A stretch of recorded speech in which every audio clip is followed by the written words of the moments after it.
for the penultimate time this week. We thank our Zoom Siri for telling us that this is the official start of one of our biggest events at the festival so far. We've still got people streaming in. This is the What Does Tutoring Look Like Internationally Roundtable that will be chaired by LearnCube CEO Alex Asher. And in all truth, just for the first time this whole festival, I've just got butterflies in my stomach just then. And I don't know why. I've never been nervous to introduce speakers today, but we have so many panelists here and so much to talk about that I'm almost getting this little wave of kind of emotion and nerves. But Alex has already spoken kind of so brilliantly at this festival. On the Tuesday, he gave a marketing masterclass, and it was really a very special event. You can catch the recording of that in the festival hub. Today, Alex will be drawing on his expertise in this area, international tutoring, to lead a discussion on the cultures, the norms, the values of different tutoring markets around the world. Today is about sharing, learning, and thinking global. It's time tutoring kind of really took a serious step in this direction, and we hope that today's conversation will go some way to sparking this flame. So, without further ado, for the penultimate time this festival, Alex, I hand over to you to lead the introductions of our panelists. Thanks so much for that, Ludo. So I'm not nervous, I don't think, but I'm excited to be here. And why? Because we're talking about something that's very strong and dear to my heart, which is A, tutoring, and B, the international aspect of that. Particularly, so my base is as CEO of LearnCube. We provide an online school and virtual classroom that delivers tutoring, obviously, across the globe. And one of the reasons that I find it so interesting is it's such a porous profession these days. And I don't think, particularly previous to the pandemic last year, I think it was probably a lot more siloed. The walls were very much up. But with online sort of blossoming, and I think that's going to be one of the topics we talk about, those borders are no longer quite as robust as they used to be, which I think is a really great thing. And I'm really excited to be leading this conversation. So without further ado, let me start by helping, facilitate the introductions of our panel. And so I'll just go around, and maybe if I can just start with my top left, which is going to be you, Declan. Can you just give us a quick intro to you, and particularly why you're so interested and passionate about tutoring, and ideally how that impacts you in terms of the international aspect of that? Hi everyone, so I'm Declan Williams. So I'm an educator.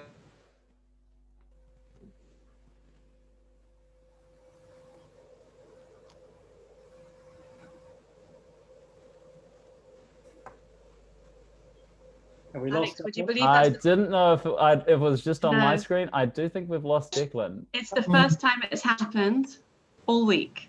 I think it must have been the best introduction. I think we're only going to have a testament to such a great self-introduction. And he's lucky that he wasn't scratching his nose, eh? That's a good free throw. Declan, I think you're back though. I mean, that was a brilliant introduction, but we missed all of it. Declan, we're going to come back to you. Yes, yeah. Now we've got you again.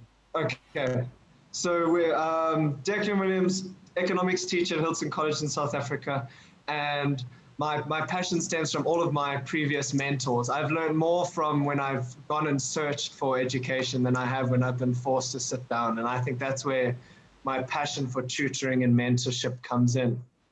I'm a co-founder of an educational tech startup here in South Africa, and we're trying to just provide secondary resources to the country and just make it more decentralized. And that's what gets me up in the morning and motivates me. So that's it. Thanks, Alex. Fantastic. Sid, you're next. Hi guys, I'm Sid. I'm an award-winning science communicator, and my first business was Femtino's, and I worked with 12,000 kids over the last 11 years. And I wear lots of different hats. So I've done radio presenting, I've done public speaking, I'm a tutor and business coach, But the hat that I'm going to be wearing today is the founder of UK Virtual School, which was started up around 13 months ago. And we work only with homeschooling families across the globe, but those that want a British education. So I do that completely virtually online, and our team is global, and so are the kids. So that's me. Excellent. Amy. So I am Amy Seeley, president of Seeley Test Pros in good old Cleveland, Ohio in the United States. I run a test preparation company where we work with students generally from 8th grade to grad school on standardized tests and kind of boosting those scores for high school and college and graduate school admissions. I'm also co-founder of the Tests and the Rest College Admissions Industry podcast with a good buddy of mine you're going to meet in just a couple of minutes. But really, I will say this much, the beauty of the pandemic for me and many of my colleagues in the US is just the work that we've done creating community and collegiality amongst tutors and educational professionals across the country. Mike and I are very proud of our work in creating a nonprofit industry group for test prep tutors in the United States, and that is our COVID baby, the National Test Prep Association. So cheers. Next, well, we should go straight to Mike then, I think. Thank you, Alex. And thank you so much, Julia and Ludo and the whole team for putting together such a really important, historic celebration of what we all do. I'm Mike Bergin, coming to you from upstate New York. I am the founder of Chariot Learning, a co-host of the Tests and the Rest educational podcast with Amy Seeley, president of the board of the National Test Prep Association. Basically, for nearly 30 years, I've been involved in every level of test preparation and tutoring in the United States, and I love nothing better than to speak to my colleagues across the country and the world about the important issues we all deal with. Fantastic. Just to mix it up so there's not Mike after Mike, Fionn. Absolutely, yeah. So I'm Fionn. I'm the commercial director of a company called TutorCruncher, which provides management software specifically to tutoring companies. So we work with a bit over 500 company accounts on TutorCruncher, and the whole purpose of our software and the company more generally is just to facilitate tutoring, make it a little bit easier, move online with a little bit less friction than would be otherwise. Michael. So good day, everybody. My name is Michael Gibben, and I'm the founder of Coach for Tutors. So my role is I help private tutors and tutor company owners with launching and growing their tutoring businesses to where they want to take their businesses. And I've been a classroom teacher. I've been a tutor. I've been in the industry for over 15 years. And today I'm coming to you from Ontario, Canada. And today I'm going to be discussing some of the tutoring trends that we're having in Canada. And I look forward to learning more about what's going on in the rest of the world and participating in this wonderful event. Thank you. John. Hi, yeah, my name is John Woodberry. I'm speaking from Shanghai in China, so it's a little bit late here this evening. We run a tutoring company, as it says in their name, for the last 15, 16 years, and we have seen probably around about an 80% shift to online tutoring in the last year. And now parents no longer ask us for in-house face-to-face tutoring, or very rarely anyway. So that really has completely transformed our business. And yeah, looking forward to hearing what other people are going to say. Absolutely. And Adolfo. Hi, my name is Adolfo Yarhi. I'm from Guatemala. I am a founder and CEO of Numbers. We are a tutoring company. We actually call it more math learning company.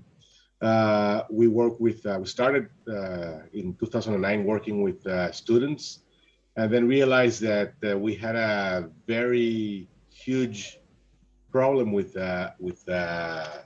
math education, and teachers didn't know the content and how to teach. So we started developing teacher education program. And since then, we've worked with students and teachers all over the country. And this has been this past year has also been a very interesting experience as we went fully online. And I'm very happy to be here and to learn from all of you.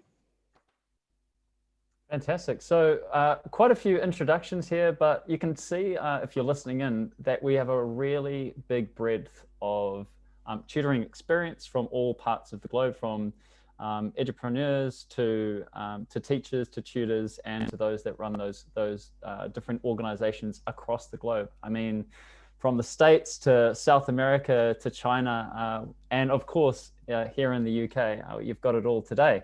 So we're going to start off. The first section of this roundtable is going to be particularly focused on what we really can learn from each other.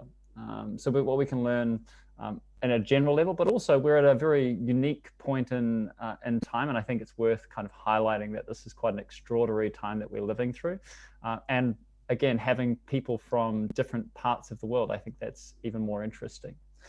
So let's start off with I think we're just going to go around the panel just for this particular question. And then when we're asking future questions, what I might do is just pick a couple of people, mix that up, and we'll see if we can get some different ideas fostering throughout this session.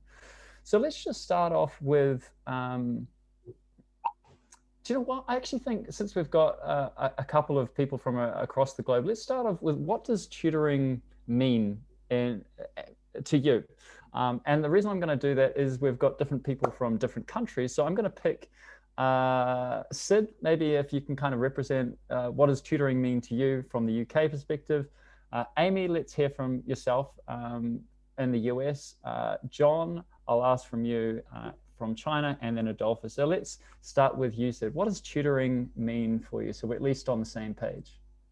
I think the definition of tutoring has changed, especially for me personally, because I think when I first came in, it was all about academic learning to do with any support that the kid needs outside of school. And I was very much fixed on 11+ tutoring and GCSE and kind of very academic. And over the years, that has shifted more into getting the kids just to love learning.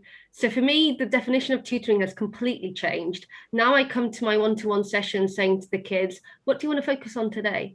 It's a very open playing field. Amy, I wondered about that. I'm sitting up there with Ludo and Julia. Sorry, I think we're getting some extra sound. Sorry, is it from Catherine? So I think from that perspective, it's completely changed. So I now view it as a way of giving kids the skills and the ability to kind of own their own learning. And I see my involvement in that as a very short-term thing where I will kind of support them and then they will go on and be able to do things on their own. So I don't see it as a very long-term relationship anymore. And I guess also because I did a lot of workshops through my STEM communication work. And so it kind of evolved, and I've done a lot of group. My specialist area is group teaching. So I've done loads of groups over the years. And traditionally that wouldn't have been classed as tutoring. But you see this shift now in the UK where tutors are now going more for group work and more workshop style and hands-on learning. And it's a very different feel to a book and paper and worksheets that we've known before. And then UK Virtual School, I wouldn't class that as tutoring. I would say it's more of a school, but essentially it is tutoring because the kids are home educated and then they're outsourcing some of the academic work. So it has changed the definition. And I think it's more educators. I think the broader definition would be we're all educators in some field, and any extra curricular support that you're offering outside of school kind of goes into that sphere of tutoring and education. Great points there, Sid. And actually, I didn't note that I'm actually from New Zealand, so I'm spanning a different part of the world. But one of the things you said there that I thought was really interesting was just how I've also always associated tutoring maybe with, say, one-to-one. So the amount of students has always been a factor for me to differentiate between tutoring and teaching. I'm really interested from the other panelists that are about to talk on how they view some of the ways we differentiate between tutoring and maybe teaching. So let's go to the other side, across the Atlantic, to Amy. Amy, tell us about your understanding of tutoring and what that means, particularly if you can from a US perspective. So I think for me, there's sort of twofold is what I think about for tutoring. One of which is just students. Working with students to really to be able to maximize their educational potential. So this idea of focus on customized learning, you know, when you work with students, especially individually, you know, finding out what they need and addressing those specific needs, and then getting outcomes that basically allow them to pursue their educational dreams. And that is one part of test preparation, right? We work with students for a fairly short period of time, very targeted goals, but the idea is that they accomplish something at the end of tutoring that is very tangible, I think, for both the tutor and the student. But I do want to make the comment, and this is probably more of a selfish comment, but when I think of tutoring, I think about the idea of what I, as an educator, get to do on my own terms. As a tutor, kind of freed from, you know, the system, if you will, especially in the United States, I think I've been able to continue my love of learning and educating all these years. I've been an educator for 27 years, but always within the realm of private education. So for me, it's very liberating, right? To be able to work with students and do what I want to do and meet them where they're at, not sort of with the confines of the system, if you will. So to me, that's a very personal thing about being a tutor, is what I can do on my own terms, which I absolutely 100% love about my job. That's great, and I hope that's a thread that comes through this entire session, which is that idea of freedom, I guess, on both sides, right? The student and the tutor, and where that flexibility and personalization comes in. Let's head down south, Central America. Adolfo, what does tutoring mean in the context of Guatemala or your own experience? Well,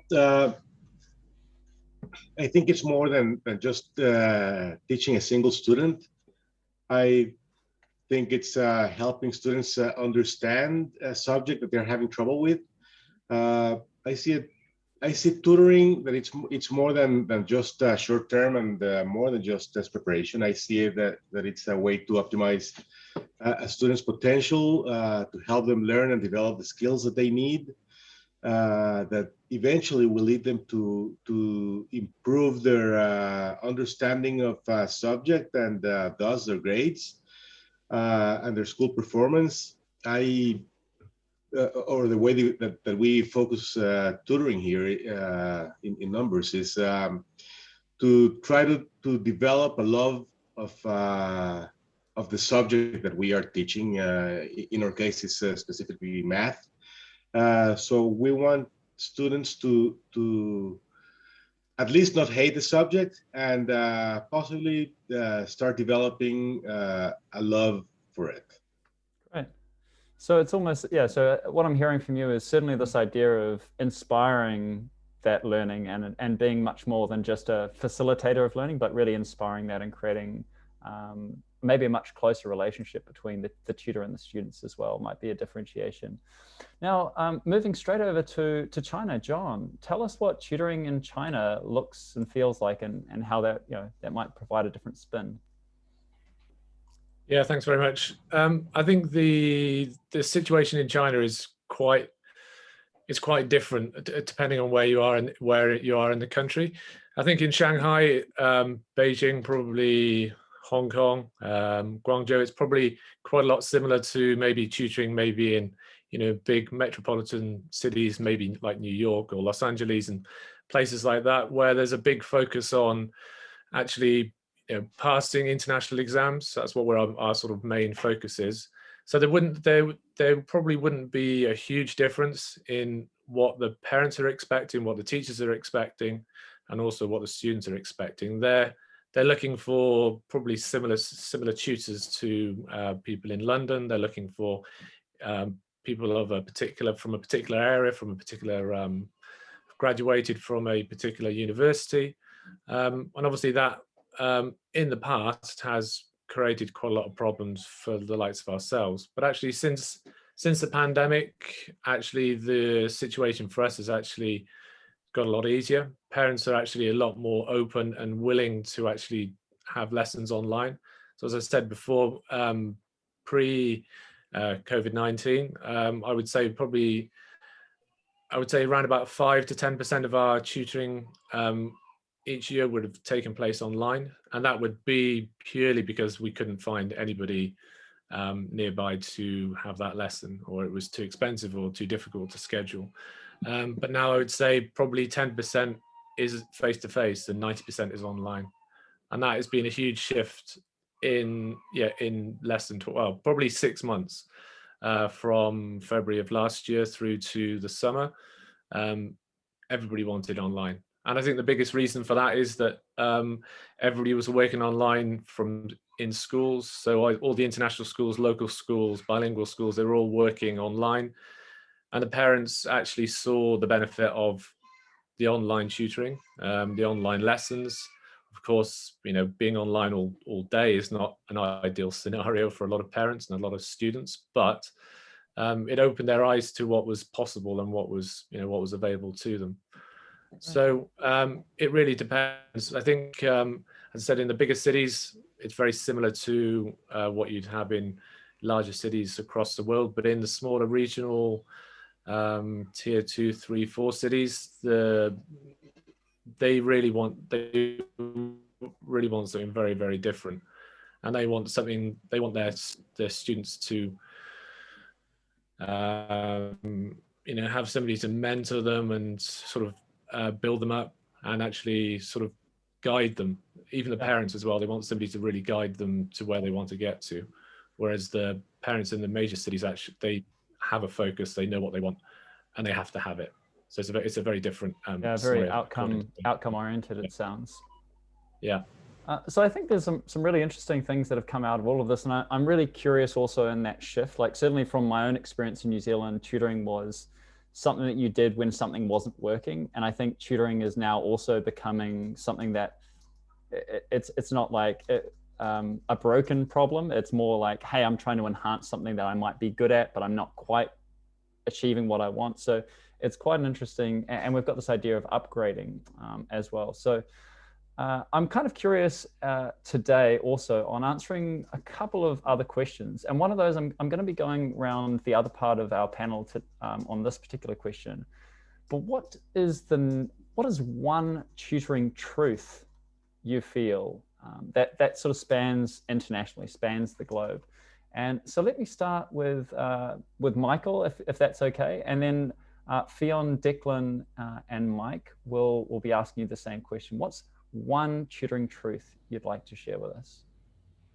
Yeah, I think a tutoring truth that spans internationally is that students are not going to learn with somebody that they don't like. And I think that we really need to focus very much on building the relationship and that rapport with a student, and go beyond just the academic curriculum and look at all those other pieces, like collaboration, independence, critical thinking, rapport building, because those life skills, that's the student is going to remember the life skills and that the bonding more than the academic grade they're going to receive, especially when they're younger. For example, I had a student that I taught several years ago reach out to me about a year ago and just said, thank you for making the learning so fun and so engaging. And I learned so much from you. Now, does he remember necessarily what I taught him specifically subject-wise? Maybe not, but he remembers the bond and the connection and feeling confident, feeling good about himself. And that I think is something that spans across the globe, is really make your student feel valued and feel good about themselves, build that momentum, build that motivation, and more will follow from there. That's great. Thanks, Michael. I'm going to move to actually somebody that that's actually here, but maybe not visible to us. And maybe it's just my inherent bias because I'm a New Zealander, but we actually have Catherine from Australia. Catherine, do you want to tell us? Alex. My husband's Alex, and he's from New Zealand too. Yeah, it's definitely my bias. I'm sorry. I think it is. I was being very mean. I was very, very mean. Now, no, that's all right. Catherine, tell me what's one tutoring truth that you feel is very applicable across the globe? Well, I think I would agree with Michael's comment about it's really a mental health aspect, I suppose.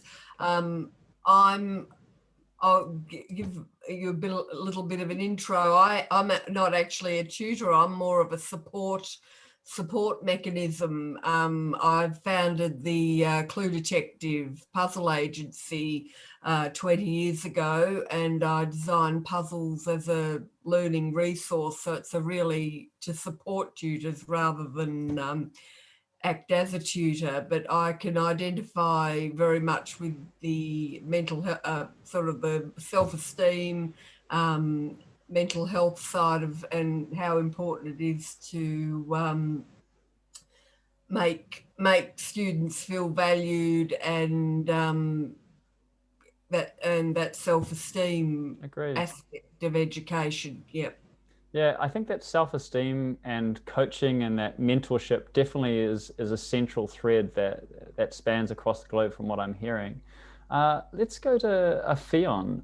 What's your sense of what's one global tutoring truth that you could share with us? Absolutely. I don't think I'll be too controversial. I think that Catherine and Michael hit the nail pretty much on the head. And like Catherine as well, I kind of operate in a supporting tutors role and supporting tutoring companies position. But I do think that, especially as we're talking about being very online and global and ambitious in that sense, it's easy to lose track of the personal element, not only between the tutor and the child, but also the relationship with the parent, and between any other third parties involved in that as well. So I do think that's incredibly important, and an easy thing to lose when the conversation becomes about online classrooms and lesson booking and all this kind of stuff. It would be easy to lose the personal connection when you get all wrapped up in that, but yeah. I think the people who keep that in mind will continue to do well. Agreed. Declan, what's your take on a tutoring truth? So this is one that actually gets on my nerves, and I think it's why Julia and I connected so well, is tutoring only really occurs when the education system fails. You know, when someone has failed a student, they go and look for a tutor, which really bugs me. I'm a firm believer that as a tutor, you are the next stepping stone to being a mentor to your students. You know, building a love and a love for infinite learning and continuous learning is so important. And so I guess my truth would be the fact that it's really, I think all tutors are frustrated by the fact that they are come to as a secondary aspect. And well, I mean, I guess I could also only be speaking from my perspective in here in South Africa, but I could imagine that all tutors are seen as secondary resources.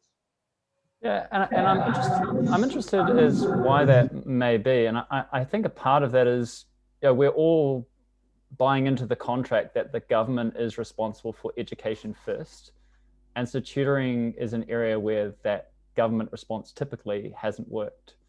So definitely that resonates, I think, with probably all of us. But I'm quite interested just to digging a little bit more into, let's listen from maybe Mike, if you wouldn't mind, on where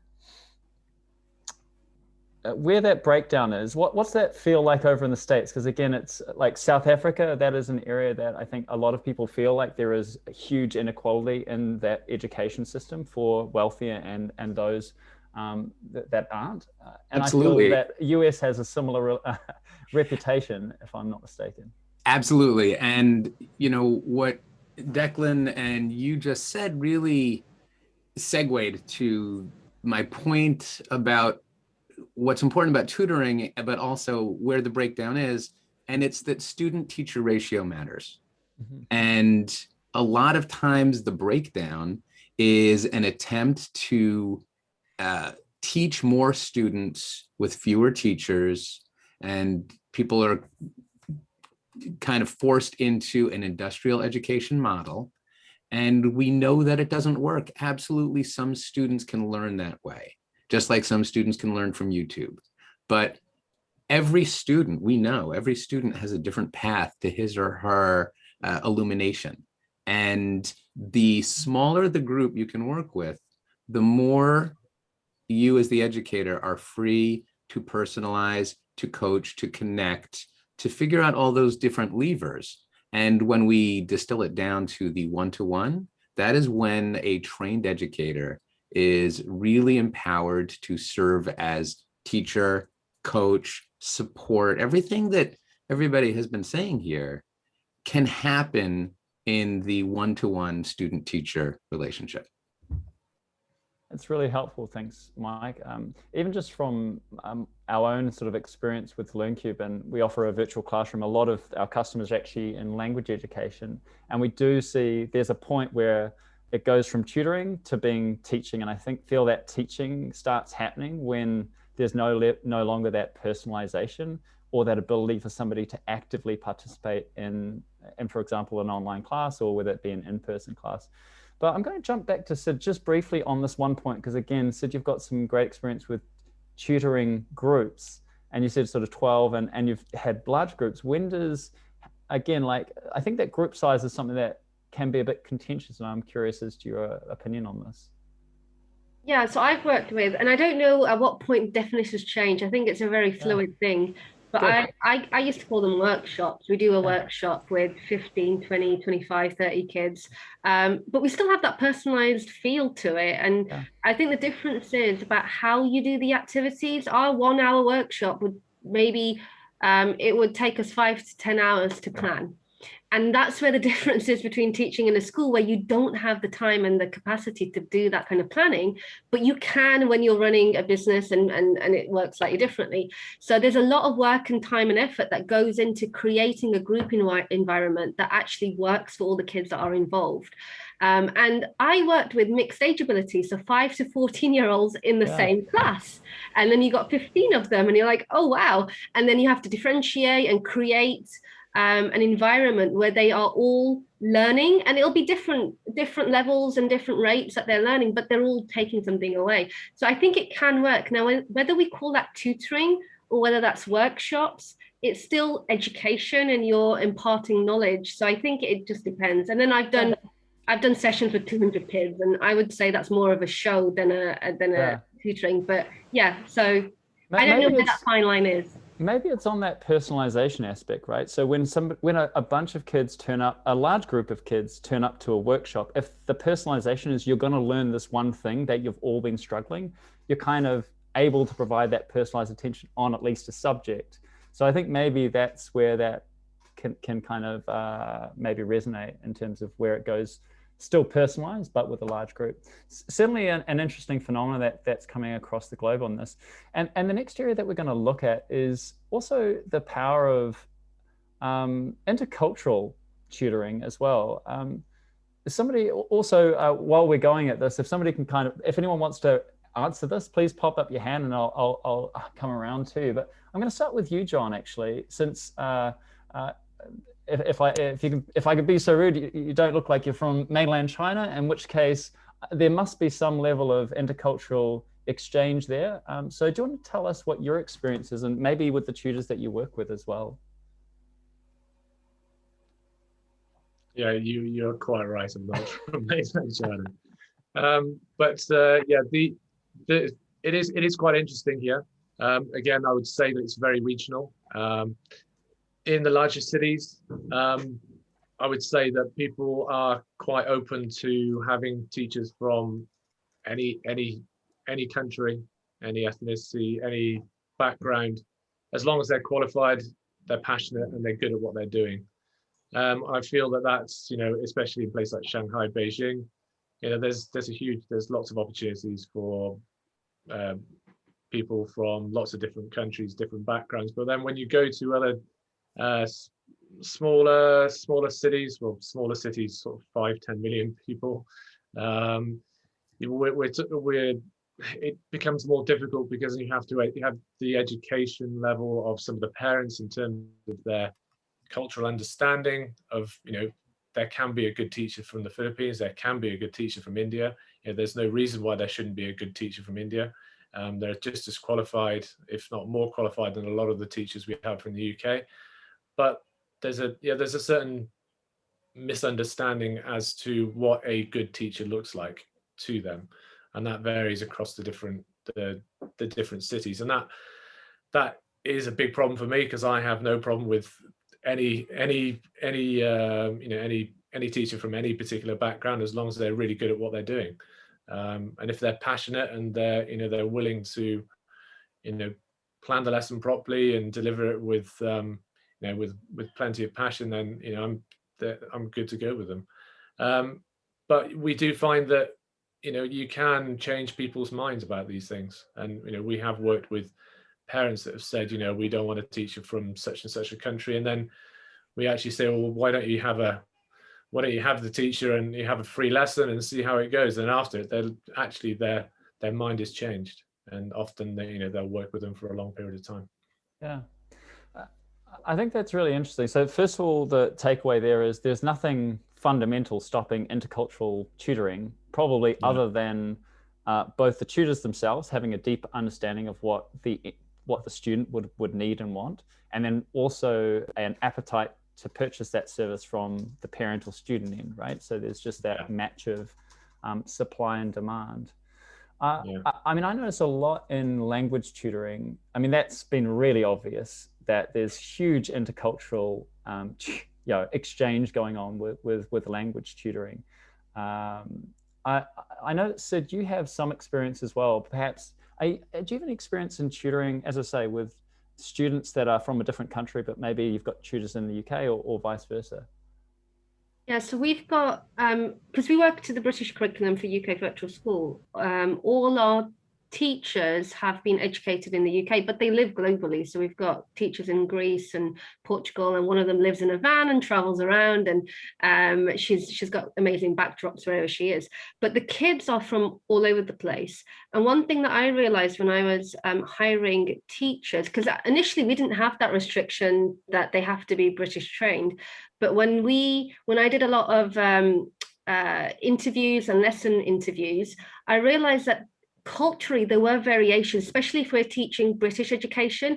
There were ways that things are being taught differently, or different types of research was being used, especially in the science field where it's so big and we have our own research papers and then our curriculum kind of backs that up. So then we made the decision that actually we need to have British educated and trained teachers.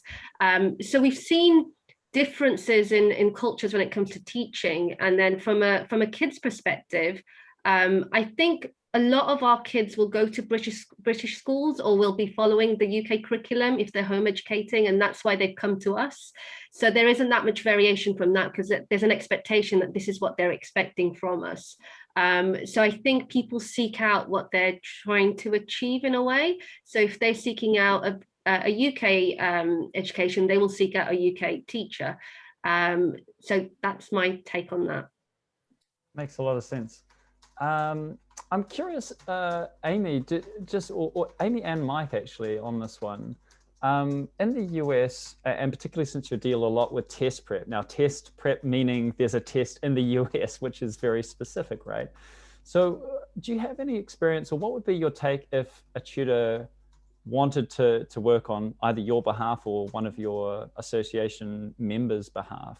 Like, what are the things that you have to consider on whether you would personally say, hey, that's okay, or no, actually, I'm uncomfortable with that? What are the hesitations, or what are the opportunities?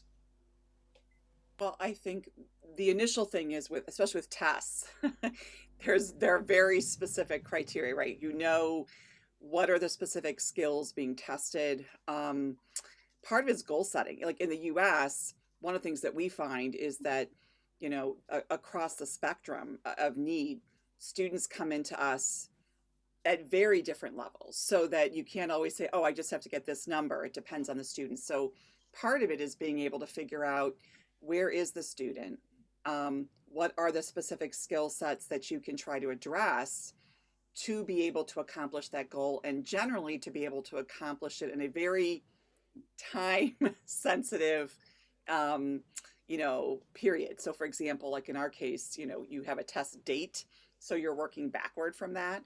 So the most important thing is familiarity with tests, understanding student goals, and being able to figure out what are the skill sets that probably can be maximized in the period of time that you have. So for example, in the case of like English grammar, that's something that we do find as test prep tutors is probably much more movable in a short period of time, as opposed to something like possibly reading comprehension, which can be a little bit tougher to move the needle in a very short period of time, depending upon that student's sort of reading experience.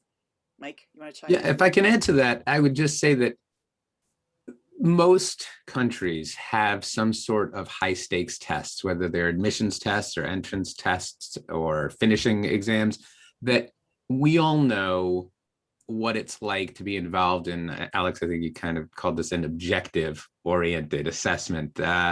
And there is a curriculum aspect or a content aspect. In the US, the tests we're dealing with are mostly math and reading and writing skills.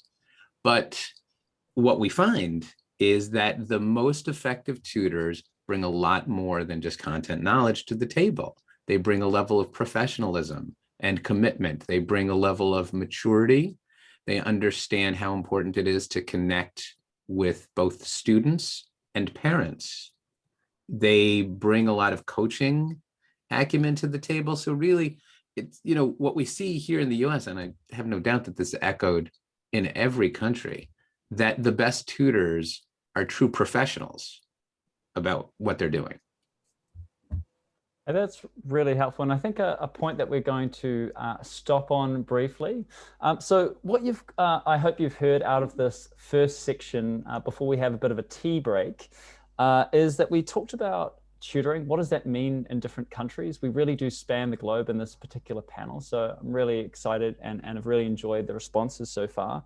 We've definitely heard that there are some global truths though, and part of that is that relationship building, the trust aspect, and actually maybe that goes into why international tutoring can work, but why it only can survive under certain requirements. One being that the tutor really has to empathize and understand the student. So without that empathy, then that really struggles. So that may be one of the challenges of making tutoring more international. So I hope you've enjoyed it so far. Don't go away. But what I would ask everyone to do is maybe turn off their videos so you don't feel that people aren't watching you, pick your nose or whatever. But go and grab a tea and come back here in 5 minutes so we're all fresh for our next session. I'm going to tell you what we're going to be doing in that next session, and that's going to be on the implications and challenges of online tutoring. That is, of course, one of the technologies that helps us break down these walls between countries and tutoring systems. So hit that hit your that stop video button for 5 minutes. Take a break, and even if you're listening to this recording, take a break for 5 minutes and come back fresh, and look forward to starting the conversation.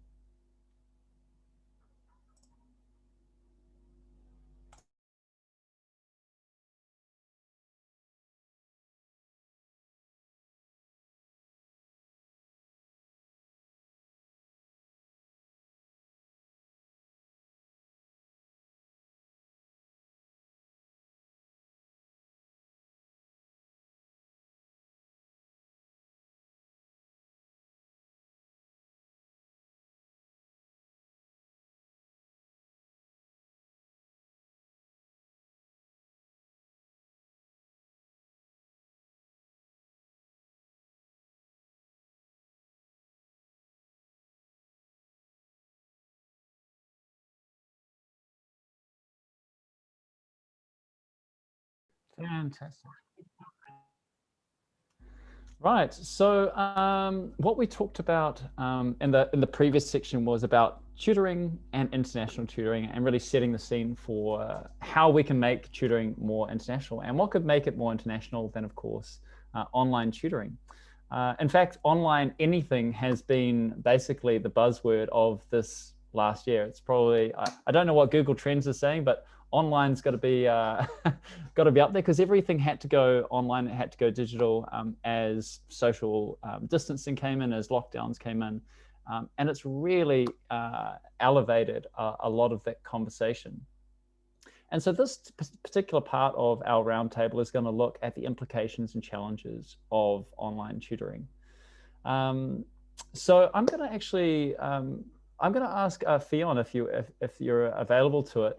I know that from our side of things, we saw a really big change caused by the pandemic, and I'm interested from yourself, like what's the behavior that you've seen from your own customers as part of TutorCruncher. What have you seen from them that give you some insights of how things are changing in the online tutoring space? So yeah, it was an interesting year, definitely, and we kind of tried to keep our finger on the pulse of what was actually going on, as difficult as that was. What we found with most of our existing clients was that, generally speaking, they kind of hunkered down and switched online as and when they needed to. So that was a bit of an exercise, but there weren't many ambitious projects going on. Now, since NTP has rolled out in the UK, National Tutoring Programme, and funds have been made available, that's kind of changed somewhat, at least for a handful of companies. What we definitely noticed, though, was the number of people setting up tutoring companies went through the roof. Our signups went crazy for several months. Now, it seems like a lot of those people who set up companies while they were stuck at home, I'd say in a lot of cases, teachers who suddenly weren't involved in face-to-face classes or weren't going to schools, they didn't particularly last, I don't think. So our rate of cancellation went up quite a bit post-pandemic as well. So we've kind of like leveled out, roughly speaking, now. But in terms of content, in terms of practices, yeah, online has been a massive, of course, video conferencing and Zoom calls and all the rest of it has been a massive component. I do think in relation specifically to international stuff, a lot more people have been sourcing tutors internationally and advertising to clients internationally. I've seen quite a lot of firms who have, say, a set of tutors domestically. So if they're UK companies, UK tutors, who are then using that as almost like a brand extension. So they think of their tutor base being UK as taking on a UK brand. And I think that kind of impacts a lot of the globalization stuff that we've been talking about, that some countries might do very well out of. And I think the UK in particular is in a position to benefit from that, but it kind of builds into what John was saying earlier. And I myself was in Beijing for a little while teaching English, so I have experience of a situation in which nationality was quite important to the people receiving the tuition. So me and a big group of Irish people all pretended that we were English in order to get the jobs, that kind of thing. So that might be a development, that globalization is increasing, but there might also be a kind of a brand marketing strata to it, which comes with some opportunities for sure, but also perhaps there's some elements of that we might need to outgrow a little bit, as John said. That's really helpful, and I think we certainly can echo that from the LearnCube side of things. Similar to yourself at TutorCruncher, LearnCube, we had a huge rate of signups, a huge rate of, as you sort of say, teacher turned tutor. So very kind of teacher-led companies, which I thought was really interesting. A big special focus for us under tutoring is really in the language sector. So again, a huge number of language teachers that maybe were working in a physical language school started or wanted to start their own online sort of language tutoring business. And we saw quite a lot of people that maybe were already online tutoring then kind of level up and try and maybe source more people and create like a mini business. So I think there's a lot more businesses than there were. And I think one of the other things you might agree on, Fionn, I don't have quite as much exposure as you do pre-pandemic, but certainly post-pandemic, we saw a huge number of, all of the, certainly language schools, all of those that didn't have an online tutoring perspective added one.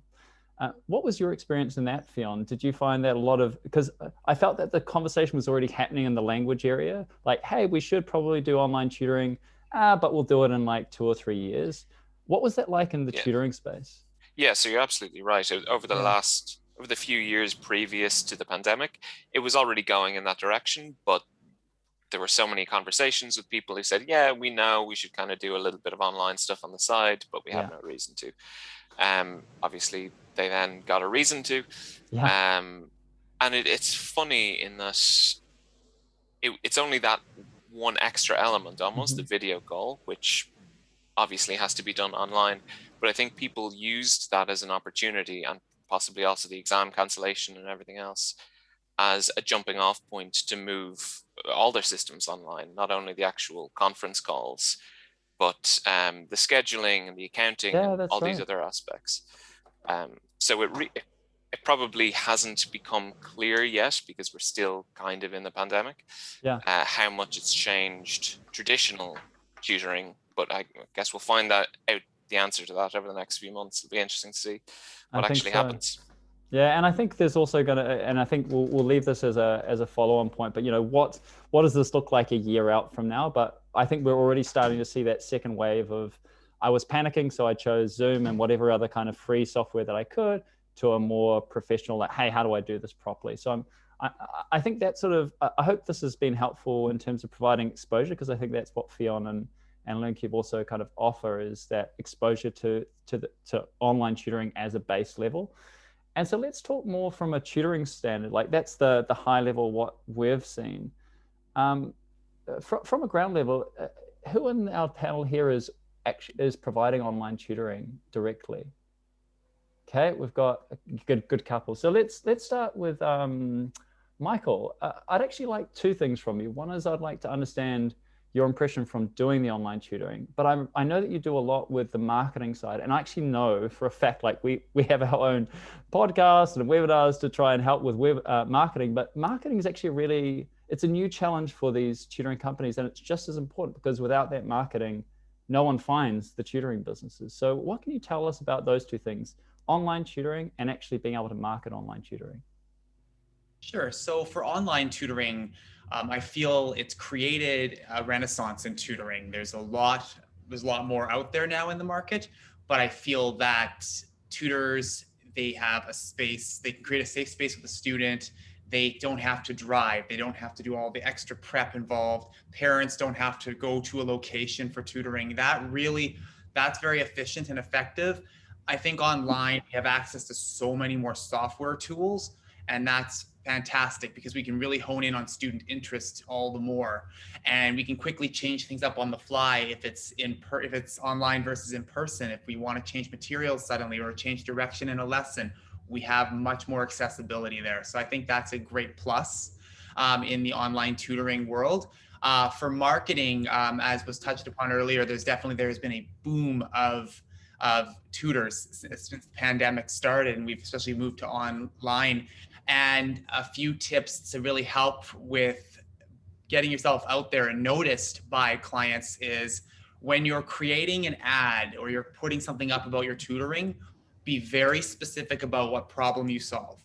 Who do you help and how do you help them? That should be front and center. Leave price off your ad, leave price off whatever you're doing there, because then it's about building a relationship, not a financial transaction. And we want to make sure that that's what you're promoting when you're putting yourself out there. Be very specific about who you help, how you help them, what problem you're going to solve, and promote it to parent groups is a great start point. Build some, share some resources with some of those groups, get to know some of the parents, and then they'll be more receptive. Another platform that is fantastic for building your tutoring, actually, it's a platform I use, it's been great, is OutSchool. They're a fantastic platform for that, in that regards of building a tutoring base as well.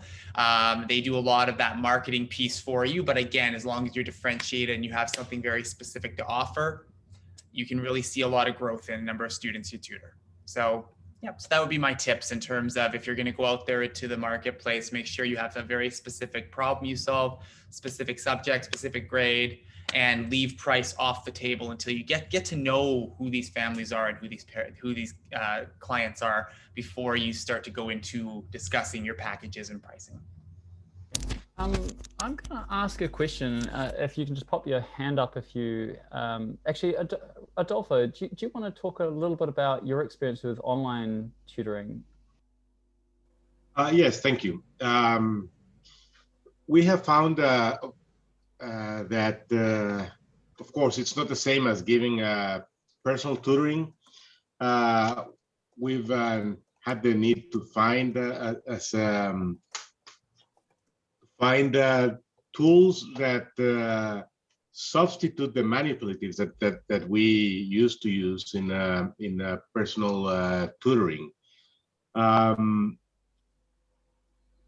One of the things that of course, it's important in math learning is taking the children from concrete learning to abstract learning, and using things like Cuisinart rods and algebra tiles and other materials is very important.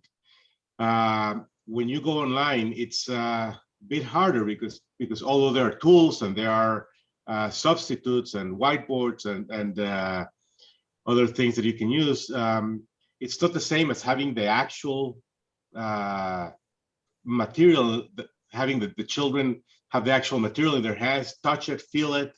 So one of the things that we have found that it is a challenge, can be easily substituted with online material, but I think there's still a gap. In some cases, we have found that we have provided children with the manipulative, or asked them or helped them develop their own manipulatives. So they are actually touching materials while we're helping them. Again, it's not only building a relationship, but also helping them develop the skills. Right. One of the things that we've also have had to adapt is the length of our sessions. When we were doing tutoring face-to-face, we used to work with 80 minutes with each student. Oh, wow. Yeah. Well, that's what we've found, that it's the right time for math learning. But online, we couldn't do that. It's very hard to keep students in front of a screen for 80 minutes. We decreased it to 50 minutes, and we adjusted according to the age level. For example, we're even doing tutoring for 3 and 4 year olds. And what we have found is that we need to let the child get up, just as we did a few minutes ago, go around the room, do something, ask them to be active, and shorten the session to about 20 minutes. Otherwise, we cannot keep the attention.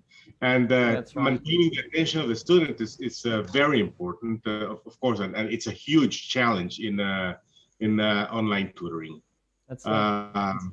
I think on that, I'd be really curious to kind of follow that up, maybe with your own experience, John. What's certainly from our experience with our virtual classroom, interactivity in a classroom online is really important. You've got all of these different tools, and I know that China's really quite at the forefront of this. Like, online learning is not a new thing in China. Tell us about your experience about the standards and kind of what's delivered to try and help with that kind of attention span, and if that differs between online and in person, since you actually had a big switch up in the last year. Yeah, I think I was sort of follow on from what Adolfo said. It did alter the way that we worked almost sort of overnight. From having the sort of face-to-face classes, especially when you're in a big city, that normally tutors wouldn't want to have a class that was less than 2 hours. If the commute was 30-40 minutes, then they didn't want to be traveling 30-40 minutes each way to be tutoring for an hour. So normally classes would be 2 hours. They'd normally ask for more than one client in one location, maybe 3 clients, and they would like to do maybe 4 or 5 hours blocks in one area. So then, logistics wise, it was always a real headache. That was a full-time person's job, was coordinating the different schedules in order to maximize the efficiency of where the tutor was at a particular time of day, which, looking back on it, was absolutely ridiculous. It was a total waste of my resources, everybody's resources, and at the end of the day, the outcomes weren't any better than having an hour-long class online. If anything, the students were more attentive, They would have the class when they wanted. It wouldn't be from 8 until 10 at night, or in some cases sort of 10, 11 o'clock finishing in the evening. You know, when they're tired, they woke up at 6:30, maybe 6 in the morning. So now they can have the classes when they want. We're actually finding a lot of students are having classes in school now.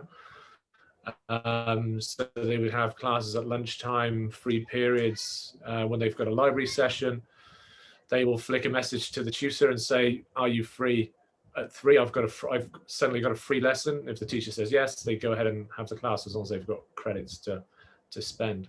And then actually another thing that we've actually started to develop and started to do here is in the last year, because borders have pretty much closed here, teachers aren't able to come in, full-time teachers aren't able to come in, and a lot of teachers have left. So there's a big shortage of qualified expertise here. So we've actually gone into doing the mentorship and actually the teaching actually in class in the school. So doing small group sessions, full class sessions with you know, experts from outside of China. So that's something that we've moved into, and it's really nothing I'd ever thought about, you know, a year ago. But it's something that the schools want because they can't find the expertise. It's impossible. You know, you can't find a physics teacher, you can't find a chemistry teacher unless you're spending huge. So, and only a few of the schools can actually do that. And I think just on that, that disparity, like basically supply being in one area and demand being in another area, is exactly the kind of thing that online technology is supposed to solve, right? And I think it's doing a fairly good job of that. And I think one of the things that has also really come through is that operational efficiency of online tuition. I think it's really easily overlooked by a lot of teachers if you're not kind of used to think about that. But if you think about the time that it takes to travel to a place, deliver in-person tutoring, and then return back to a place, there's a huge amount of waste that comes from that movement. And I think that teachers, and I'm really curious, and this is going to be an upcoming question, but I'm hearing from the online tutoring companies that we're working with that a lot of the tutors themselves don't want to go back to in-person, much more so than the students, because for a tutor, it's a better deal. I only get paid for the time I work. And I might, even if I've got a price difference, I'm no longer having to pay for my travel and then whatever that lost time is. And that's a huge thing for a tutor. And I think that's maybe going to be the thing that makes this a more permanent thing, more so than even the students and parents. I imagine that students and parents quite like having their kids physically in a place maybe that they don't, you know, that they kind of, it's almost like babysitting to some parents. And I'm not saying to all, but I know that some parents view it that way. But for tutors, an online thing is the best deal. It's like all the benefits of tutoring in some ways, but none of the maybe talking with difficult parents. And there may be tutors that love that, but I'm just saying that there would probably be a number of people that don't. I don't know of any tutor that would prefer to do face-to-face anymore.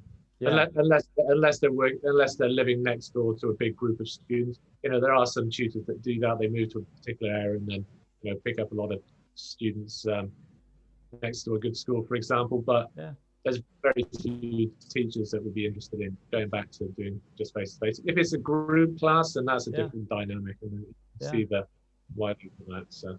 I agree. Now we're going to just, Mike, and actually I do want to just ask a question for you, Declan, soon. So Declan, I'm going to ask if you mentioned that you're an economist, so I'm going to be talking about pricing soon. So I'd love you to think a little bit about how online and in-person tuition from a pricing perspective may be influencing what happens in tuition. But Mike, let's go to you while Declan might be thinking on that one. Tell me, you probably have a different perspective in the US, and I'd love to hear that. So yes and no. I think that we're all in agreement that if you get paid as a tutor for the time you spend in front of a student, you want to limit as much of the extraneous time as possible and get right to working with students.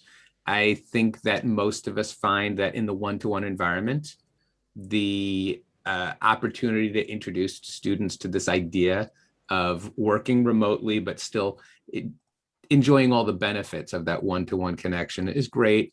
A lot of parents are getting over, not all parents, but many parents are getting over the idea that a tutor and student need to breathe the same air to be on the same page. However, there are cases where some students, some parents, and even some tutors prioritize being in the same room. Across the United States, there are different areas where many families insist still on in-person one-to-one, despite what we all know about the benefits of remote learning and the advantages to that. They're placing a premium on a physical presence. And I think that as we expand our definition of tutoring, as Sid was describing, where, at what point is it not tutoring anymore? When you get into small group tutoring, when you get into small classes, I haven't been able to, and I don't know anybody who really has been able to leverage the power of peer tutoring and camaraderie in a remote environment the way you can when you have many students in the same room at the same time. We, in test prep, administer a lot of practice tests, and it's hard to replicate the practice test environment perfectly when everyone is remote. There are a lot of things that you can do, and I care a lot about that because we administer, thousands of tests a year, but there's nothing like for a teenager looking to your left, looking to your right, and seeing somebody going through the same thing as you and having to manage your performance in light of how they appear to be managing theirs. Makes a lot of sense. So we're definitely seeing a premium put on in-person tutoring. And also there's that interesting part of peer pressure that happens in person versus online. And I do know it's hard to get that same sense of peer pressure, which can be an interesting motivator when you're doing that online. Sid, again, I'm going to go back to you for a moment. You had experience of in-person group tuition and online group tuition. How would you agree or disagree around that? And it might be also the use of technology that can help these things. So I was completely against online. I used to dislike the idea of tutoring or teaching or using screens to teach. So my previous business was we never used any screens, and that was how I went. And then a couple of months before COVID kind of hit the UK, there were a couple of families that were around the UK that wanted me to support their kids, and I tried a couple of tutoring sessions online. And then obviously when COVID hit, we had to give it a go. And what I've realized is a lot of people try to duplicate what they do in person to online. And that's not always the way. You've got to make changes. Online offers a heck of an opportunity, different opportunities to face-to-face. So I think you need to look at it from a creative perspective of how can I use what I've got online. I think I'm jinxed, like whenever I talk to someone else talking in the background. So that online, I think, offers a completely different perspective and a completely different kind of, you have to be creative. And during lockdown, I wanted to run World Lockdown Tour. I got 100 kids from 6 different continents together to run this project, and I wanted it to run for free. We didn't get the sponsorship to do it, but it kind of gives you this kind of, we could do things differently online, and you have to think differently. So we've run, UK Virtual School has run 3,000 sessions online in the last 11 months, right? And I think online works, but you have to look at it in a completely different perspective. If you try to replicate a classroom environment online, that's not going to work. So in September, for example, we're introducing a new subject called Worldviews, because online gives us the ability to find teachers and educators in different countries. And what we're going to be doing is each month, we're going to focus on a different country and delve deep and look at the geography and the history and the religions and the culture and the tradition from that particular country. And being online means we can actually get in touch with educators and schools and communities in that particular area to get real insight where you couldn't do that in person. So I think it offers different opportunities. And if you look at it from a different lens, and you kind of go, how can I utilize what I've got and all the amazing resources that we have now and that are being developed, then I think you'll be like, actually, it can work, but you've got to get out of the box and think of it differently, because now we don't have walls. And I think you need to break down that barrier in our own heads of what teaching is and what tutoring is. But that's kind of my perspective. I really echo that as well. I think where we've seen people try, when you try and do what was working in person online, it doesn't work for so many reasons. But the fundamental point is you rely on so many different factors when you're in person, your proximity to people, your voice, your personality, that are much harder to do so in an online setting. And so you really do need to use technology a lot more expertly to be able to get better and different results. And just to add to that, like my previous business, Femtinos, I can't replicate that online because that was science workshops. You can't. That was experience based, and I tried, but it comes to a point where you realize that doesn't work, but something else will, and then actually thinking, what is it that will work? So sometimes you cannot duplicate things, and I look forward to going back to face-to-face and being able to do group sessions again, because it's about the experience. The kids would dress up in surgeon gear and masks, and they dissect a heart. You can't replicate that experience online. So there are certain things you can't do online.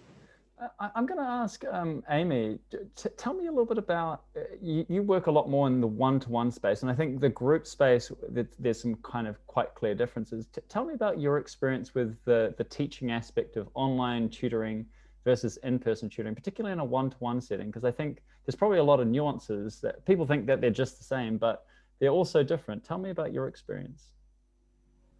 I want to first kind of second what Sid said as far as, I think very early in we were using Zoom for online tutoring prior to the pandemic. So I had experience, but it's amazing how the pandemic accelerated the need to, if you were attempting to duplicate the in-person experience online, that was where you were going to fall short. I 100% agree. And it is amazing, I think, just the realization, I think in those first few weeks or maybe month, not realizing you're going to have to change the model, right?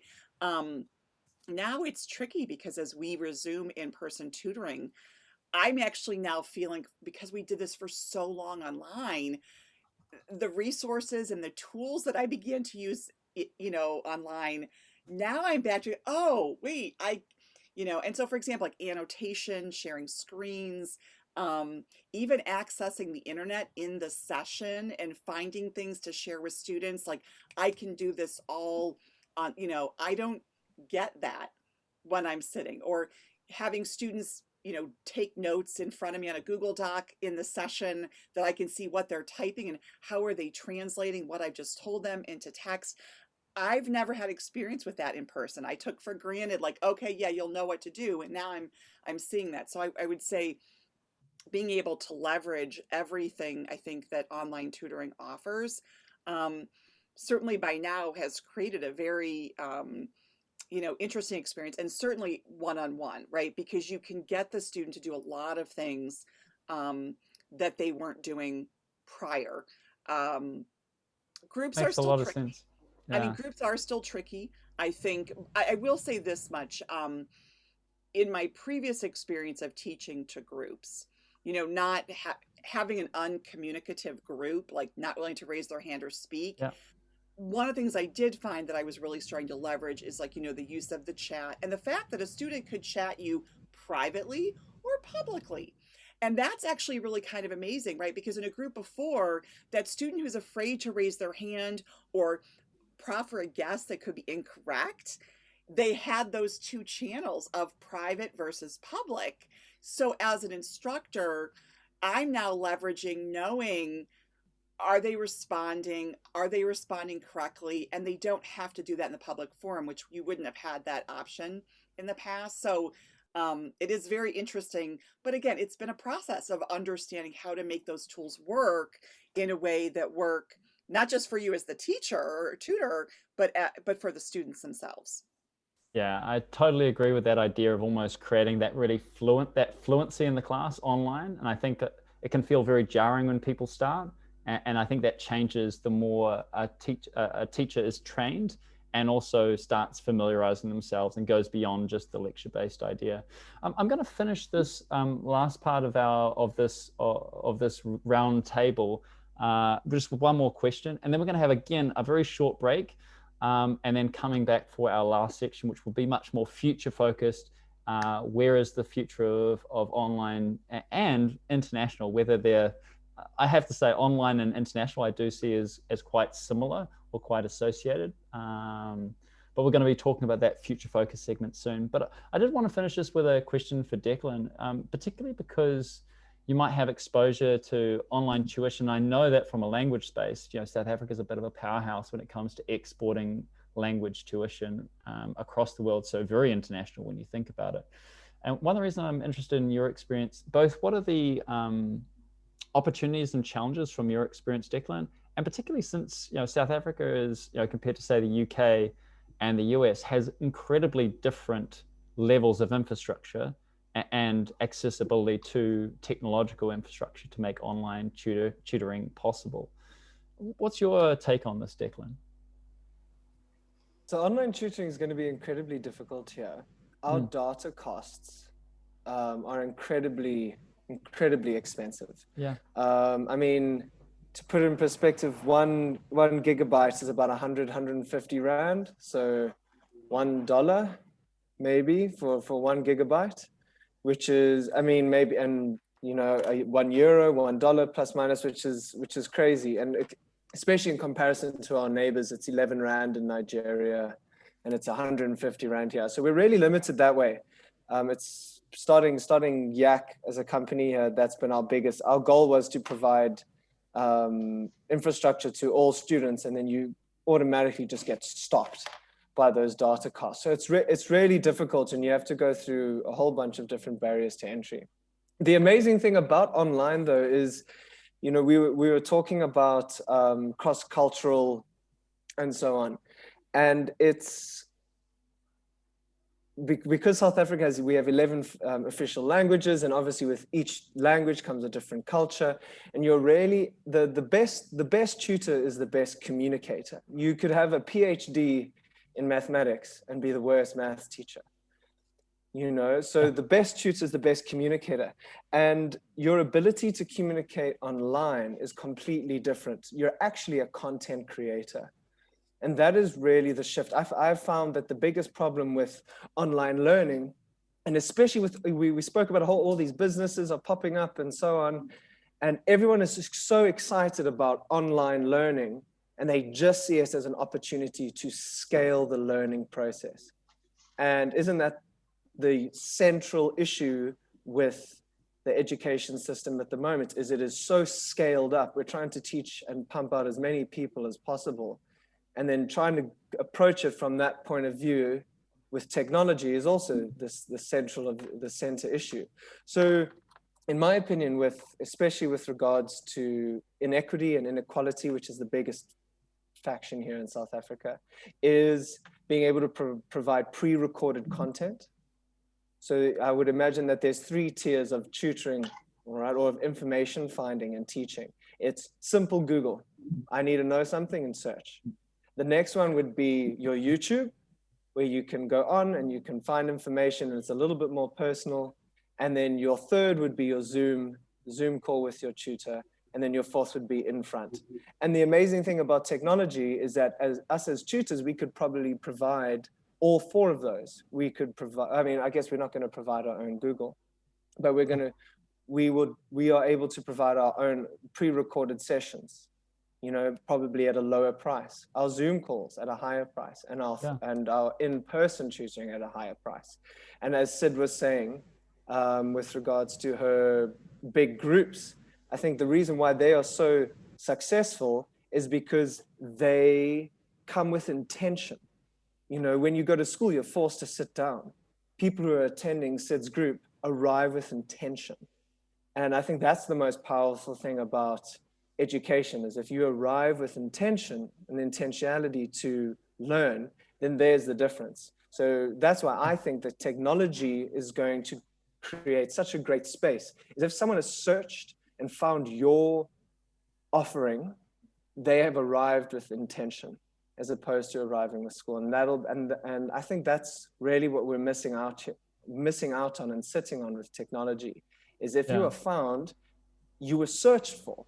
You were purposely found. You weren't just sitting in class and there's your teacher, what you were given.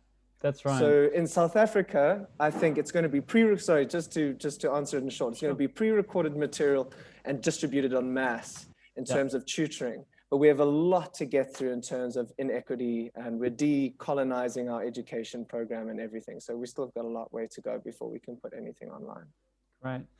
Thank you for finishing up with that, Declan. I think certainly one of the ideas that I took away was the fact that actually with live tutoring, you could actually be adding cost to something that didn't have necessarily cost associated, whereas in a lot of wealthier countries, that cost is absorbed quite easily as part of that delivery. So a really interesting point and something to think on. We're gonna just stop for, it's actually only gonna be 2 minutes right now, just again, give people a chance to refresh, jiggle a little bit, and come back in just 2 minutes. So turn off your video if you can, give 2 minutes just to everyone just to relax. And I also, for the panelists, we're gonna be talking particularly about the future of international tutoring, whether that be online or in person. I'd love to hear your different perspectives. So come back with some predictions, some ideas that are going to shake up our paradigms, and see you in 2 minutes. We'll start in just another. So welcome back. We're in the last phase of our roundtable about what does tutoring look like internationally? And this particular part is the exciting part. This is the part that we really look ahead to the future. And I think one of the fun things about looking into the future is it's unknown. We're all just guessing. And so we've got 1, 2, 3, 8, 9, 10 panelists to give us their predictions and their ideas. So I'm really looking forward to this particular section. Let's start off with something fun. I think we're gonna break up our panel into we're gonna start with some initial predictions from 4 of our panelists. We'll talk a little bit about the themes that pop out of that, and then we're gonna finish with the remaining predictions. So has anyone got a crazy prediction they want to start with? Hands up first and you get to go. Let's go, Mike, first up to the panel. What's the craziest prediction? I think particularly, I like this idea of 3 to 5 years because it gives enough time for something to happen. Whereas 1 year, you know, it's a much harder thing to do. Tell us about what your craziest prediction for tutoring is in the next 5 years. So I'm going to be a pessimist, and I'm going to say that even though we all accept that remote instruction is fantastic, has lots of advantages, and the COVID era seems to have prepared the world for it, I think there's going to be a little bit of a backlash and more of a request for in-person tutoring than we may think is merited. I love it. So that inertia basically snapping us back into the way that we used to do things. That's the way progress works. I would actually add to that. I think particularly depending on how much screen time there is in our normal schooling will, I think, depend how much backlash there is on the tutoring front. Lots of in-person schooling, more online tuition possible. The opposite, I think, would also be true. If there's lots of online education, then maybe more in-person tutoring could happen. Mike, what's your crazy prediction? So I think in the next 3 to 5 years, based on what the trends are like in Canada right now, I think we're going to see a large growth of learning pods. I think there's going to be a lot of students that are going to be having a tutor come in as the classroom teacher for a small group of 4 or 5.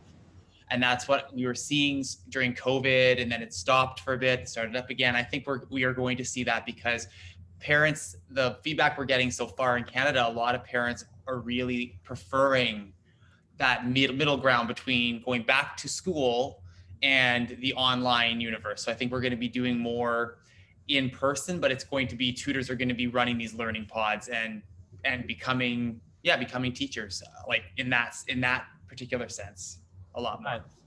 So the emergence and acceleration of learning pods across the globe makes sense. Catherine, I wonder if you've got a prediction for us, or if you'd like a little bit more time.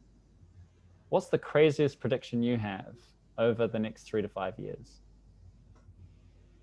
Am I on mute? In Australia, from my perspective, it seems to me that we're all that a lot of people are resisting, whether it's the media or whatever, but online learning is sort of the taboo word. You know, kids want to get back in the classroom. They don't want to learn online, and the parents don't want them to learn online. So I think probably, I mean, I'd love to see more online, but I think seeing how the people think, could be a long way off. Yeah. And maybe there's a bit of a schism there. I think it'll be really fascinating. Country to country could be quite different. Though some countries could be incredibly in person, and that's the premium, and other countries far more online. And I'm looking forward to seeing that play out.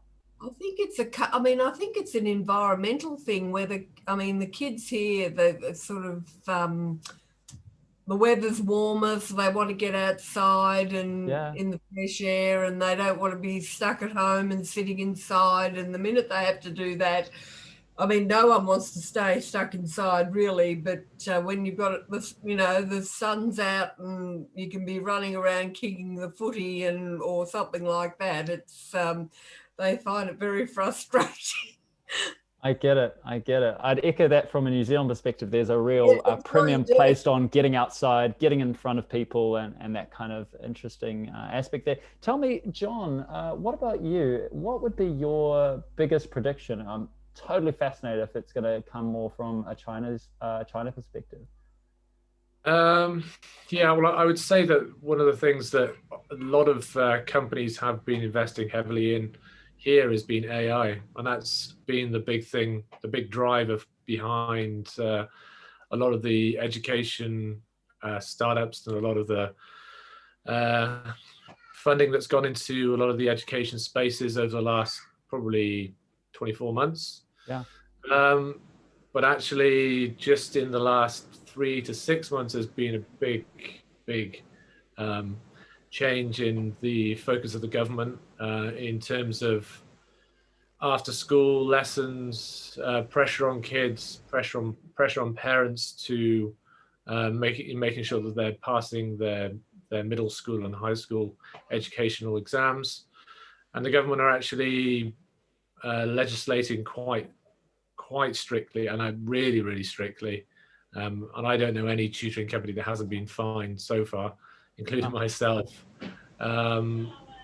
Basically saying you know what you're doing is not right. You're putting too much pressure on the kids, even though we're providing, it's just supply and demand at the moment. But I feel like in the next 3 to 5 years, the government are going to listen to parents, and the census happened over the last 12 months. And one of the big things that came out of the census for the whole of China was there's too much pressure on the kids. And one of the ways that they're looking to reduce that pressure is after school lessons, weekend ECAs,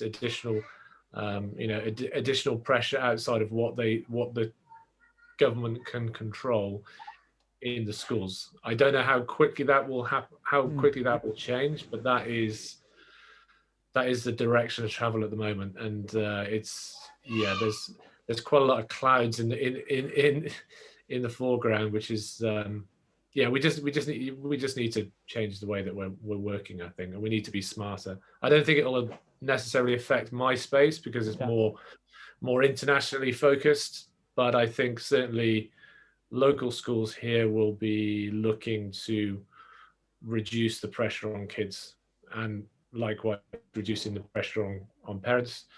And one of the things I'm sure a lot of people have read is that the fertility rate has dropped through the floor in the last 5 years. So that's a huge problem for the government. So they're trying to remedy it, and you wouldn't bet against the government from remedying it here. So. No. So if I'm reading that right, we might actually see potentially some headwinds for tutoring, which one could be in just from a government perspective in China, because it has so much power, like pushing against potentially that ongoing, that kind of keeping up with the Joneses kind of style when it comes to tutoring, which I imagine could create huge pressure. But just as a sort of a side note, the VC and the amount of capital that's gone into all of the limited companies and all the rest of it in the stock markets, they've lost 250 billion US dollars in the last 6 months. Wow. So that's an awful lot of money, even in China, in a China perspective, that's a lot of money.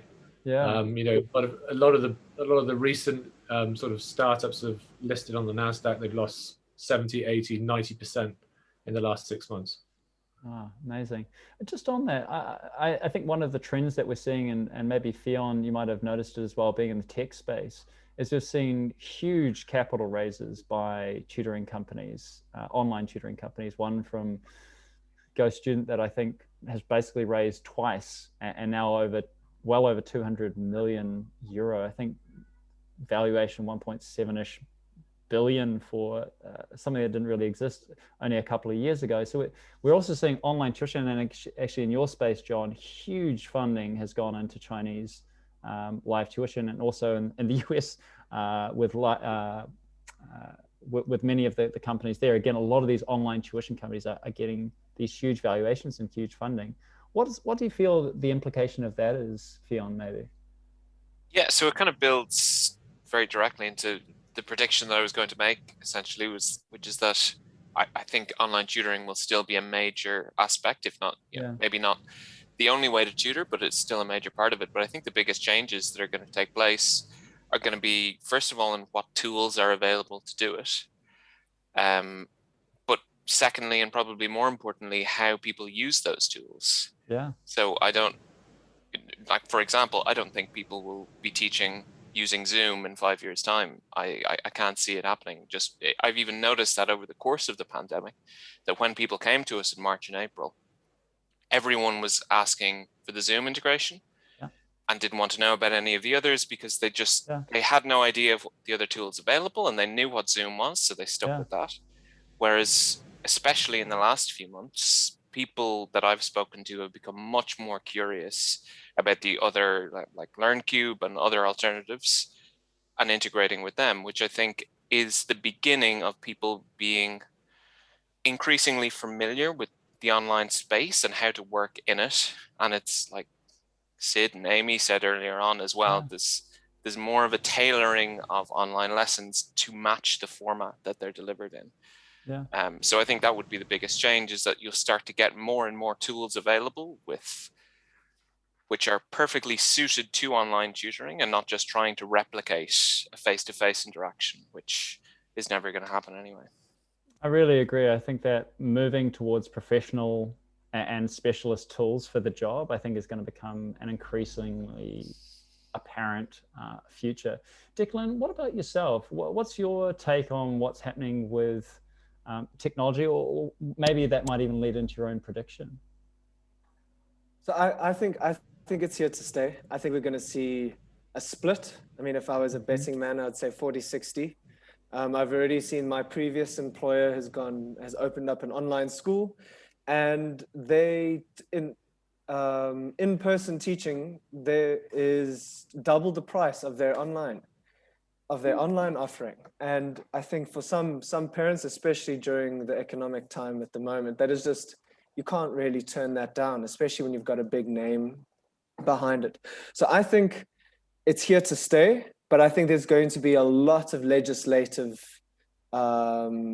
stuff come in. So for example, the POPI Act, Protection of Personal Information, has just come in as of yesterday, the 1st of July. It came into practice. We are no longer allowed to have WhatsApp groups with our students. We're no longer allowed to share that type of information, and we're going to see a lot of that. And I think we're also going to see a lot more value with in-person, but from a different perspective. South Africa doesn't have, I know the UK has a lot of clubs.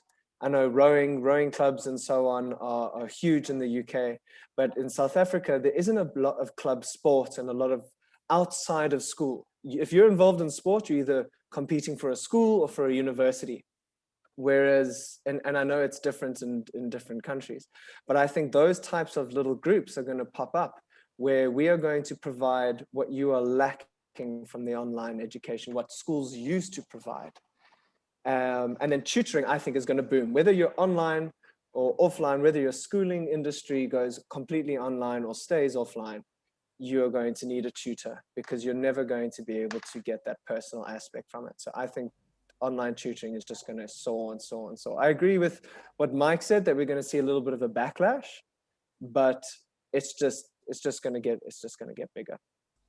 I think it'll be really fascinating to see if pricing gets like crazy different, right? Like at the moment, we saw, certainly in the language space, we saw online has often been quite a big difference between online and in-person language teaching, for example.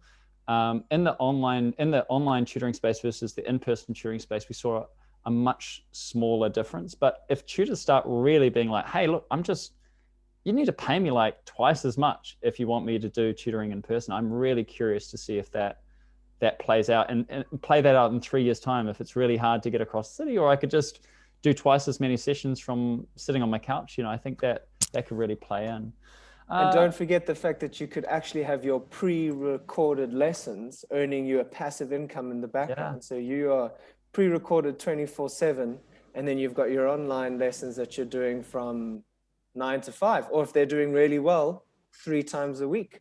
That's right. So you could have like really teachers training AI, which is, I think, it's actually already happening in China. But actually, John, did you have a question or a point on this? I know that I've seen a lot come out of China in terms of teachers training AI to do effectively teaching asynchronously in a way. Yes, we're actually working with a company at the moment called Flytech, which is a pretty big AI company, and we're working with them specifically on the English language lessons that we provide. So we train a lot of students to go abroad. Yeah. And the AI is actually recording the lesson as the teachers are performing the lesson, and then it takes the important words or the important sentences that the tutor highlights during the class. So they'll press a button to highlight the important section of the class, and then that spins in the background as you have in the class. And then once you finish the class, about 20 minutes after the class, they will have another hour class of AI based on what you've just said. Yeah, so I mean, this is where like deep fakes and it's not perfect, but I would say it's about 95% perfect already. So I feel like that's really, in terms of the online space, I think that's the way it's going to go, especially for language learning. Maybe not for maths and things, but I don't know. Maybe maths will also go down that road. I don't know. But also the emergence of deep fake technology as well. So once you add kind of a layer of that sense of face and that sense of personality, it's quite fascinating what may happen, and you'll see different technologies emerge. One with China and one with the rest of the world in terms of data as well. And it's also interesting as well, because you can actually, the way that we market that at the moment is that you're getting a 2-hour lesson for the price of one. So for us, it's the parents think that they're getting value for money. Of course, we have to pay a premium to use their technology, but it's not the same as paying for an in-person tutor. Right. And actually, just going back to what Declan was saying about having the recorded online lessons, that's also already happening here as well with some of the bigger online operators. They actually, the tutors can actually sell the lessons that they performed on a big database, and then they make money for the number of times that they're being played by people that log in. So well, actually, I know that Sid, actually, that's part of your current business model, if I'm not mistaken, is you actually do video recordings, and then you sell that as almost part of that additional service. Yeah, and it's interesting that we're talking about this, because we're just about to release next week the yearly videos that we've kind of compiled together, and we're creating video bundles. So we do it as an additional resource for our current families. We do the interactive, and then we do like a webinar style where it's recorded, but the content is the same. And now we're just compiling those together to sell them on to families that are not part of our UK virtual school that might want to do a recap over the summer. So we're doing that at the moment. I'm going to move to Amy. Amy, what was your big prediction for the next 5 years? Wow. So I've accumulated a bunch after listening to everybody. One of the things that I think that I wanted to make the comment of, and this is very interesting for the US, especially, obviously we are very large, is you know, we have a lot of very of tutoring professional educators across the country. And obviously I have discovered over this time period of interaction is the markets are so different in terms of what our markets charge for tutoring across the United States. So what is kind of interest to me is how the consumer will quote unquote shop for tutoring. If they perceive online tutoring to be valuable, right? If they value that as a resource, is what they will do to leverage the fact that they can find excellent educators across the US, across the world, right? And in terms of what the consumer is willing to pay, that access could be very interesting over these next few years, because we see that, Mike and I see that in the US, we have tutors in our community that are charging $400 an hour, and we have tutors in our community charging $40 an hour. And we may find that the $400 and the $40 actually are equivalent. They both do an excellent job. So from a consumer perspective, it's very interesting how consumers who trust or believe in online tutoring, how that might influence decision-making in the future. And can I jump in quickly, Alex? And from an international perspective, I mean, $400 an hour, Amy, I mean, I would be jumping. There's nothing I wouldn't do. Me too. I'm not in that $400 an hour bracket, but. But I mean, from an international perspective, with that exchange rate, and I just realized that I messed up my exchange rate with my data costs. 150 Rand is $15. So for data costs. But I mean, I would, for 300 Rand an hour here, you know, so for $20, $30, and American students or UK students looking and they find a South African tutor who's willing for that exchange rate, the price is the same, it's just better for the UK student. Maybe that's going to put people with higher price points out of business. Totally. I definitely think international arbitrage is going to be one of those things that becomes a bigger thing. Like for $400, Declan, you're probably going to quit your job and just focus on learning the US curriculum and then just do that all day and night. I'm going to go to Adolfo as one of our last predictions. And if anyone else would like to ask us some yes or no prediction questions, we're going to do a bit of a vote and see if we've got some consensus before finishing up in the next 5 minutes. So Adolfo, what would be your prediction for the next 5 years? I think there's going to be a lot more competition internationally. Also, I think there's going to be, although I feel it's going to be growing immensely. I think there's going to be a need for sort of like a hybrid tutoring, some online and offline sessions. I don't think that online will necessarily make it for all needs, but definitely it's going to be the new trend, and I think we're going to be seeing many more individuals and companies jumping into the market. Makes sense. And actually, Sid, I think you're the only one that we haven't asked. Am I right, panel? Sid's probably the only one that I haven't asked for a prediction, and then we'll do some rapid voting. Sid, what would be your number one? Me, Alex. You forgot about me. I know. Well, at least make it look like you're sad. Come on. So I think my prediction is there's going to be a far more parents that are going to start to homeschool their kids. I think they've had a taster of it during COVID. It's given them an opportunity to reflect on what they really want to do with their kids and what's important. And I think more and more families are going to travel. They're going to have families living abroad because it now has opened up, as Amy was saying, you can have a tutor from anywhere. Yeah. And what I've realized is hiring teachers, I've been able to pick the best teachers anywhere. They're literally living anywhere.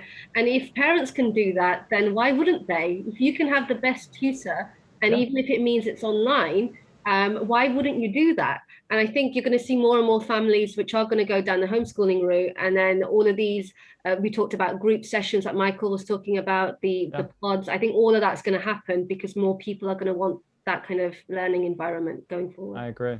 And actually my small prediction before we go into a couple of rapids is, actually, I don't know if we're going to have enough time for those rapids, so I'll finish with my prediction. My prediction is going to be that online tutors will become far more sophisticated than what they are now. They'll actually use it like a virtual classroom like they might a pilot. You know, they're actually going to get really great at using the technology rather than the technology being just a delivery. It's actually going to be an enhancement and an enrichment tool. So that would be mine. And I'm going to pass it actually over to Julia to finish this up so that we're on time and I get a gold star for getting us there. Thanks very much, Julia. You really, really do.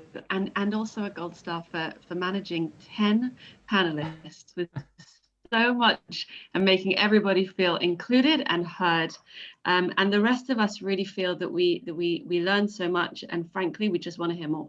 But I'm not going to suggest another 2 hours now because that was epic. Alex, thank you particularly for giving us breaks as well, because it's really important that we model good pedagogy when we're talking about pedagogy. You know, an hour and a half session on why we shouldn't talk for more than 15 minutes is something that we've all seen before. So to finish up, because it worked so well last time, Alex, we're going to do a quick answer garden. We've dropped the link in the chat.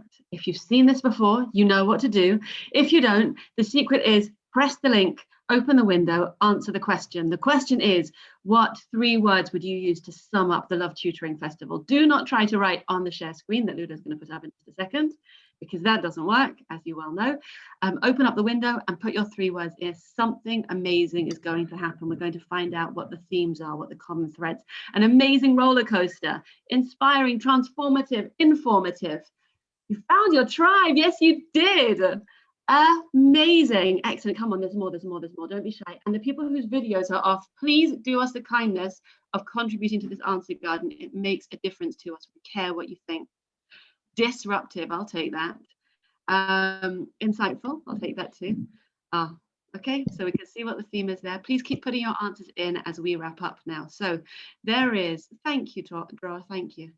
As we wrap up, I'm going to give you another round of, oh, that's beautiful, another round of gratitude to finish up this session. We are grateful to each other for supporting each other in this community, for being generous, for being curious, and for being reflective. We're grateful to each other for creating a safe space where we can learn together. And I invite you to continue to be part of this community because it exists for you. There's now about 1,300 members in this community, and we have every intention of doubling and doubling again. But having small staff rooms moderated by wise tutors to make sure that you get what you need, that you feel supported, so that you can grow, so that you can grow your students. Because that's how it's done. We will nurture you so that you can nurture them, and our legacy will be immense. Thank you so much, Alex, for your support in building the Love Tutoring Festival. Thank you also for running this session so beautifully. Thank you to Ludo, because what you've done here this week has been astonishing. I'm sure you can all intuit the amount of details. Ludo's held on to every single thread. I've dropped a few, he hasn't dropped any. Thank you to our amazing volunteers. I'm not wrapping up the festival, but I feel like it's the last time I'll see you all together like this. So the big message is Love Tutoring Festival 2 is coming January 24th, and we will be in touch. Thank you so much. Thanks, Catherine. Thanks, Amy. Thanks, Mike. Thanks, John. Thanks, Alex. Thanks, Michael. Thanks, Sid. Thanks, Fionn. Thanks, Adolfo. Thanks, Declan. Thanks, Charlotte. Thanks, Jack. Thanks, Liz. Thanks, Martha. Thanks, Ludo. Thanks, Helen. Thanks, Miguel. Thanks. Oh, Adijoke? Give me a thumbs up if I got it right, please. Okay. Thanks, Sholto. Thanks, Elizabeth. Thanks, Orly. Thanks, Linda. Thanks, Charlotte. Thanks, Constance. Thanks, Lauren. Thanks, Lol. Thanks, Sadia. Thanks, Valerie. Thanks, Manuel. Thanks, Maria. Thanks, Ashley. And thank you to those who are listening. Thank you, my friends. See you very soon. There is one more gratitude circle. It is going to be something very special. Jessie Pizzolides is 19 years old. She launched a tutoring company during lockdown, Mentor Junior. She is one to watch. So please come and hear her and the sixth formers that she's been volunteering tutoring with. And that's at 5:15. There's one more marketplace session. We look forward to hearing you and helping you there. Bye.